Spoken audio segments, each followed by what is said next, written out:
I'm glad you've returned, traveller, and I hope you will return many more times over the coming weeks, months, decades even. I think this time I'll tell you a story from further afield, something from one of my travels. Orcs, you see, tend to have something of a bad reputation, often viewed as bloodthirsty and aggressive. Let's be fair, many of them are, but then if most other species' reaction upon seeing you was to attack or flee, then I'm sure you could be forgiven for being a little hostile. The truth is that the orcs are like any other race. You just have to know how to handle them. A case in point would be the orc twins, Cairn and Tor, a pair of muscular brothers, handsome as far as orcs go, and often in high demand for their skills not only with weapons, but with entertainment. Quite often, when the carnival travels to different areas, members may be requested by the noble or high society to perform at certain events, but not when we visit this particular area. For here, the act in the highest demand is that of the orc twins. In their leather chaps, exposing their finest assets, they often dance, sometimes fight, for the entertainment of those who are gathered. And let me tell you, it is quite something of a spectacle. Brothers they may be, but they do not hold back when it comes to trading blows. Often accompanied by a tribal drumbeat, they enter the great hall, all eyes on them as silence falls. Everyone a little in awe of their physiques. They stride in, both of them strong, alpha males, almost equal in all aspects, size, weight, height. I mean, they are twins after all. And then they begin to wrestle, gripping each other firmly by the shoulders, snarling, letting their aggression rise as they begin to push, shove, throw. Even if you know them well, it's hard enough to tell at the best of times which of the brothers is Cairn and which is Tor. But when they are writhing on the ground, each struggling for dominance over the other, it's virtually impossible. They tend to entertain nobles of a different ilk, the drow, the Duergar, those who perhaps are less likely to have seen true battle close up. But do not get me wrong, they are very popular amongst other orcs as well. Males and females alike admire them, both for their physique and their prowess, placing bets upon the brothers, making a little money from the entertainment, or perhaps losing more than they can afford. The brothers always dress identically. Leather chaps, leather boots, spiked leather gauntlets, and they always fight hand to hand, never with weapons, never with anything that could do any serious damage. Superficially, though, blood is usually drawn, scratches, cuts, bites. Theirs is not the kind of performance which is choreographed. The blows are real, the damage real too.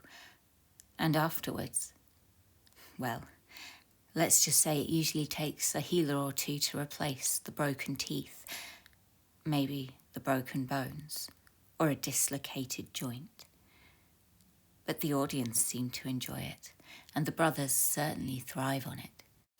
Their reputation has earned them status, and with status, in this world, comes power. And there is nothing so seductive to some as power. Men with power. The fight usually ends when one of them stands victorious over the other, both breathing hard, sweating heavily, muscles shining in the dim candlelight. The victorious brother will reach out a hand to help up the loser, and once the healers have done their work, they will mingle with the audience. The drum beats starting up again, no less tribal, but this time a less aggressive rhythm, something a little more seductive, perhaps. And as they walk, proudly displaying their rippling muscles and glorious physiques, wearing their war wounds like badges of honour, the nobles gather round them, hands touching, anxious to say they have met Cairn or Tor. It doesn't seem to matter to them which was the victor. I mean, let's be honest, most of them couldn't tell you which was which anyway. The brothers are equally popular. Men and women will vie to pay the highest price to see who might get to spend a night with the pair of them. And let me tell you, it's quite the night to remember. If you've never spent a night with an orc, then you probably can't imagine. Let's just say they tend to be as aggressive and tactical and passionate in their love as they are in their war. And when there are two of them, well, there's no way you're going to win, either way. Many a noble has found themselves divested of their perceived dignity, pride, and grace after a night with the brothers. They find their animalistic side is released. They're never quite the same afterwards. Some believe that there is some sort of magic involved, but I highly doubt it. The twins are not prone to the use of magic. They have little interest in it other than what it can do to heal them. It is not uncommon in political circles, once the drudgery of the day has been dispensed with and the revelries of the night begin, when machinations are cast somewhat aside, though never fully, for the brothers to be brought out.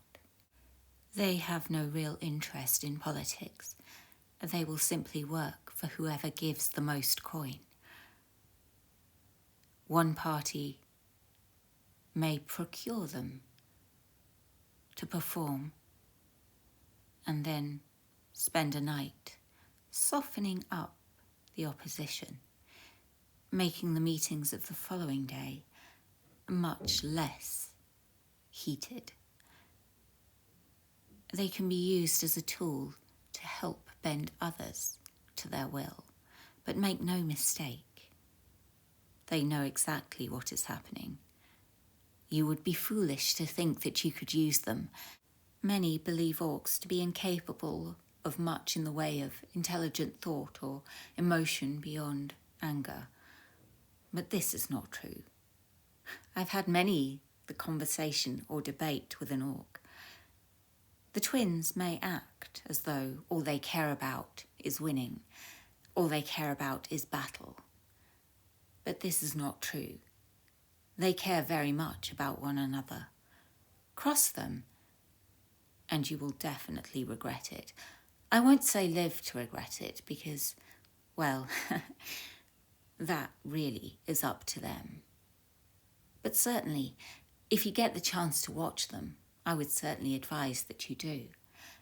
Just make sure that you don't get caught up in the heat of the moment. You never know who might be watching, who they might be working for, who might want to take something from you or bend you to their will. It's not always the magic users that you need to be wary of. Not in this world. Not in any world. And when the brothers dance, it is nothing like Ilara. It is not seductive or sensual. It is full of power, energy, a little menace, a little threat. But perhaps you like that. Sometimes I think the lady of the carnival would quite like them for her collection, but they cannot be bought in that way. They work only for themselves, and whilst coin matters to them, blood matters more, honour, loyalty, as it does with many orcs. Not everyone in this world can be bought. Not everyone has a price, but many do. You would be careful to heed that, traveller, as you move through this world. Watch your back and watch your pockets, especially around those who seek to charm and disarm.